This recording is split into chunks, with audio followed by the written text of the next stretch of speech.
I recently came across a video where Colin Cowherd claimed that, in his opinion, the Broncos will finish third this season and might even miss the playoffs. That's quite an interesting take. Obviously, he made this bold prediction after analyzing the current state of the teams, who signed which players, and who left the team. So let's take a look at the current situation in the AFC West, and when comparing the Broncos to the other teams, realistically assess their chances of making the playoffs. So in this video, we'll dive into the key departures from the Raiders, Chiefs, and Chargers, analyzing how those losses stack up against the Broncos' offseason moves. What's up, buddies? Welcome back. If you are new here, make sure you hit the subscribe button. We cover all AFC West news here on this channel. Colin is generally seen as a big supporter of Sean Payton, so it's clear this isn't coming from any personal bias against the Broncos. While he missed the mark on the Broncos' final standing, he may have a point about only two teams from the AFC West making the playoffs next year. This has less to do with the division itself and more to do with improvements across the league. The Patriots are expected to make a significant leap forward, especially with Drake May heading into year 2. Meanwhile, the Bengals seem likely to sort things out and contend for a playoff spot.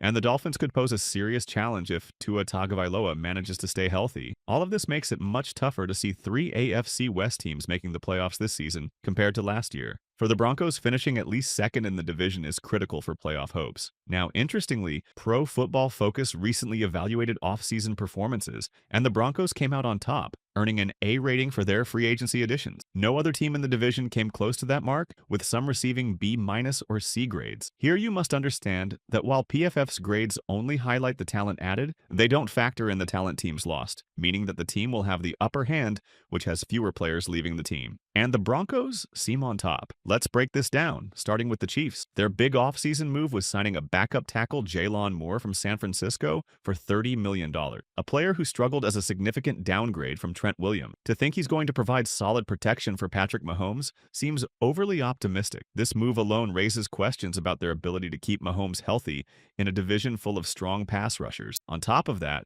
the Chiefs are dealing with some serious suspension concern. Rashee Rice, one of their promising players, is facing an 8-game suspension tied to a drunk driving incident and is also recovering from an injury. Even in the best-case scenario, he'll only return for the latter half of the season. Then there's the disturbing situation involving Xavier Worthy. While we won't delve into the details, the domestic violence allegations are alarming, and if they hold any truth, Worthy could face significant discipline from the league. Considering the precedent set by past cases, it's likely Roger Goodell will issue a strong response. As if that weren't enough, the Chiefs traded their all-pro guard Joe Thuney to the Bears for just a 4th-round pick. Losing a cornerstone of their offensive line and replacing him with a backup tackle doesn't bode well, especially when Mahomes already struggled to stay upright last season. Combine that with Travis Kelce, who turns 36 this year and could face the natural decline that tight ends often experience, and the Chiefs appear primed for regression. Now, shifting to the Broncos, they tied the series with Kansas City last year and were inches away from sweeping it. A blocked field goal cost them 1 game by just 2 points, while they dominated the rematch with a 38-0 win, even if it was against the Chiefs' backups. The Broncos not only held their ground, but also made major strides forward this offseason. The only starter they lost was a special teams gunner, and they replaced him. Cody Barton was swapped out for Dre Greenlaw, an obvious upgrade. Meanwhile, the Chiefs still haven't addressed their offensive line issues or found suitable replacements for their key departures. Add in the suspensions looming over their wide receivers, and it's clear Denver has the edge. Moving on to the Raiders, they were swept by Denver last year. While upgrading at head coach with Pete Carroll is a sharp step in the right direction, it's not enough to solve their bigger issues. The quarterback situation remains unresolved. Bringing in a recycled option, much like Denver did in past years with Teddy Bridgewater, Case Keenum, and Joe Flacco,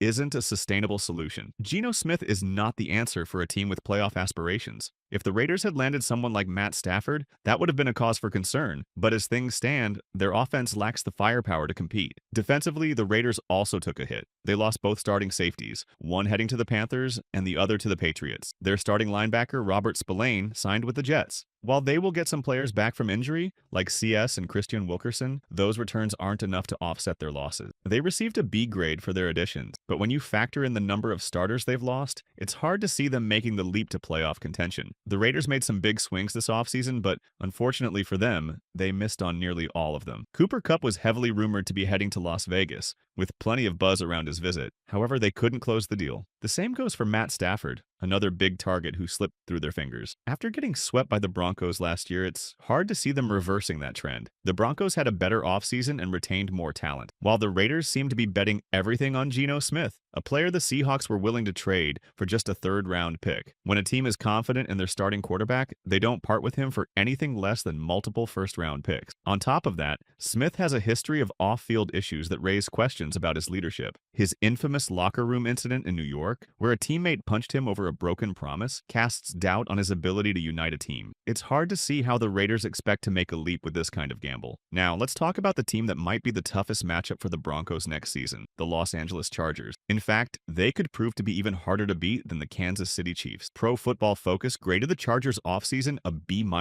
which reflects a mix of solid additions and some missed opportunities. Among their new players, they brought back Mike Williams, formerly of the Jets and a familiar face for Chargers fans. They also addressed the center position by signing Bradley Bozeman, but it's clear their first choice was Drew Dahlman from Atlanta, who ended up with the Bears. Bozeman is a slight improvement over what they had, but he's not on the same level as Denver's own Luke Wattenberg. The Chargers also added Najee Harris, a veteran running back who has had some productive years but is known to be injury-prone. While Harris could be a solid addition if he stays healthy, recent history shows the Chargers' reliance on older running backs often backfires as the season wears on. Pro Football Focus reflected this uncertainty with their B- grade. Beyond their signings, the Chargers swung and missed on several key targets. They tried to Drew Dahlman and lost out. They also wanted Evan Engram, who chose to sign with Denver despite the Chargers' aggressive pitch. One of the main reasons Engram likely passed on the Chargers is their offensive strategy. They continue to prioritize the run game, which in today's NFL feels outdated and less effective compared to teams that focus on a dynamic passing attack. This approach limits their ceiling, and it's hard to see it being a winning formula in the long term. The Chargers' run-first strategy might have worked for their coach in college football, where it helped win a national championship. But in today's NFL, it's tough to see that approach leading to a Super Bowl victory. Adding to their challenges, they lost a key piece on the defensive line, Puna Ford,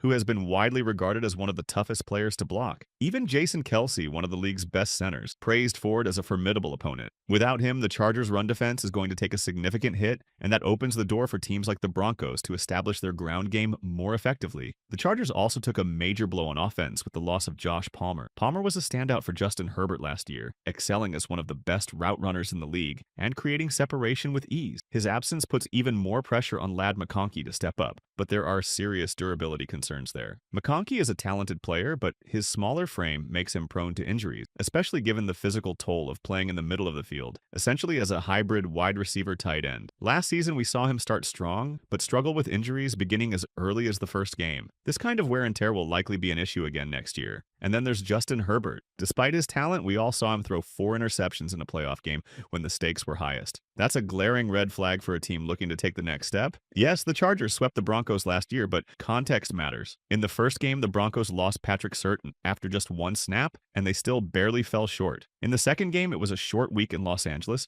and Denver was missing Riley Moss. I feel like Colin Cowherd made this prediction a bit too early since free agency is still ongoing. Although key players aren't available, teams still have the option to make trades, and the draft is yet to happen. So, the true picture of the teams will only become clear once the regular season begins. But anyhow, the Broncos have made significant improvements this offseason, while the Chargers have taken noticeable steps back. The AFC West is shaping up to be competitive, but Denver looks poised to take the crown. So, guys, what do you think? Who had the worst offseason in the AFC West? And where do you think the Broncos will finish? First, second, or third? Share your predictions in the comments.